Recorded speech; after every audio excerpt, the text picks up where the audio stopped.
All right, we're gonna call this podcast unsponsored since we don't have any sponsors, and I thought that was clever. Until we get a sponsor, then we'll have to change the name. Sponsored. But, All right. So today we want to talk about the exciting news that Nick Saban has retired after 17 years with Alabama football. It can be exciting to some, mostly everyone except Alabama fans. I know that they'll definitely miss him. We're Tennessee fans. I don't know if you know that yet. This is our first live, so we got to introduce ourselves. But, yeah, we're excited. Not because, he's done. We appreciate the rivalry and stuff, even though it was 16-1. They beat us. We just hope that Tennessee can make a next step now, take some of the recruits and everything. But yeah, well, we actually were lucky enough to go to the game in 2022 where Hendon Hooker and Jalen Hyatt went off, and we beat Alabama. It was a very exciting game. A lot of people stormed the field, but at my age, I chose not to. I attempted, but I couldn't even get there. It was so crowded. All the lower level was filled up and the field. So. Yeah, I think my favorite part was after the game they played that song by Alabama, Tennessee Saturday Night, Dixieland Delight. Yeah, it was awesome. But yeah. So they have, obviously Alabama signs a lot of 5-stars. So hopefully this news, as Trent alluded to earlier, is we're going to get some of those recruits hopefully coming to Tennessee.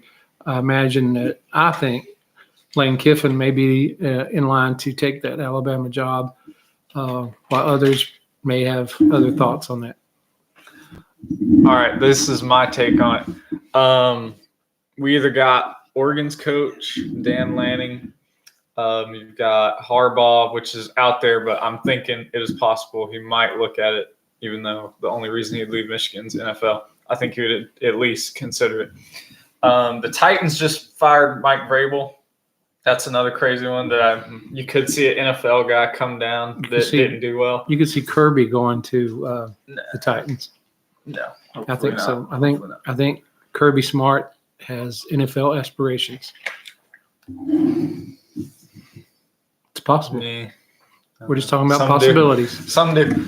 But I'm thinking someone from the NFL that's decent but had a rough time, maybe like, I don't know, Josh McDaniels from the Raiders.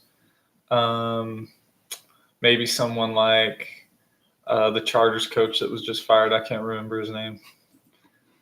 Staley, I think, Brandon Staley. He might consider doing something down there, but yeah, it's wide open. And they only have 7 months to get everything figured out, and it's the season again. You can't like your own video.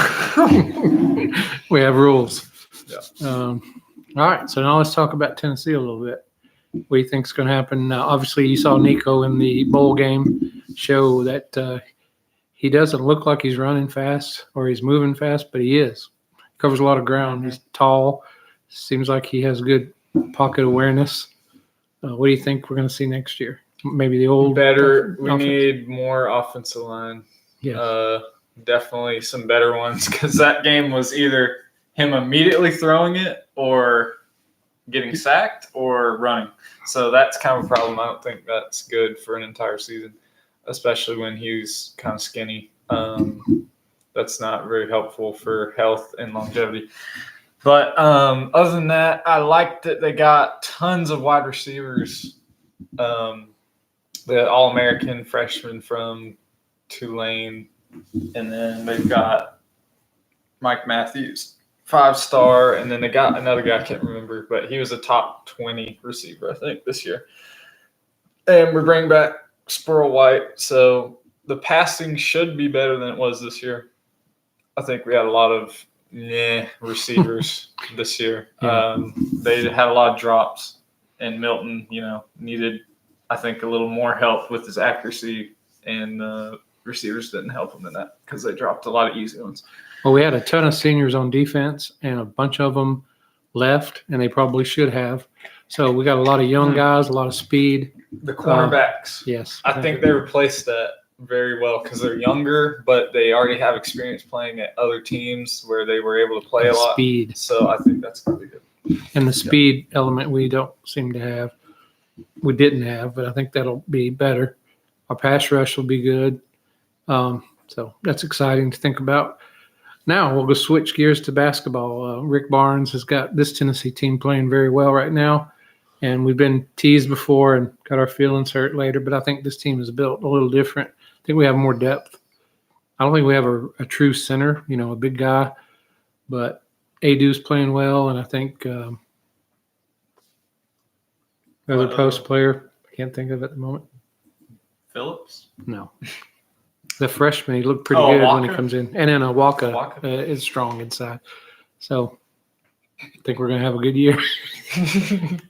Well, this is what I'm worried about. There are so many times during this season where there's 4 or 5 minutes of just brick. We struggle to score. The 3-point bricking is really bad.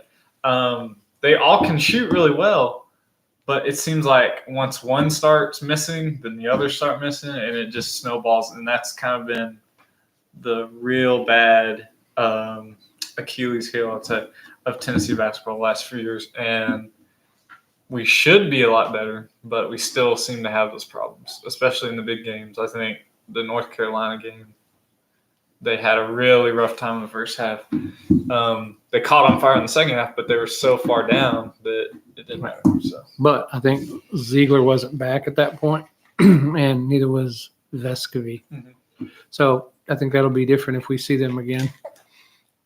Now, I want to talk about something that bothers me is that the Titans, who I don't really follow, but they went out and got Will Levis, and it makes no sense.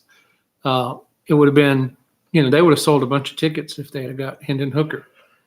A very popular quarterback in Tennessee. They chose to go with a guy who lost a lot, threw a lot of interception, and got hurt a lot at Kentucky. So I'm not sure why the Titans did that. Mm-hmm. And that may be one of the reasons Vrabel got fired, hopefully. I don't know. It seems like the Titans always reach for a quarterback when they don't need to. I think Tannehill, he's not amazing or anything, but he'd be good enough to get you through the phase that they were in. I know we're now at the end of that phase because the rumors are Henry's gone, Tannehill's gone, now the head coach is gone, and now you're stuck with Will Levis. So it's not the best, but he's got, I think, a little potential. He's kind of changed my mind because I've watched the games. He's got, I think, a little bit of a resiliency, I guess, is what you could say, especially in the Dolphins game, which was crazy. They won after being down like 13 points with 3 minutes to go or something. They were getting killed, like 2 punts were blocked in a row or something, and then, I don't know, they just figured it out, clicked. I think he can be good. I don't know if he's going to be consistent. That's his problem anyway. I think in college he had really high highs, but tons of lows, and that's what he's doing in the NFL too. So, yeah. Okay. Anything else you want to talk about as far as the sports go? No. Well, that'll conclude our first ever video on our channel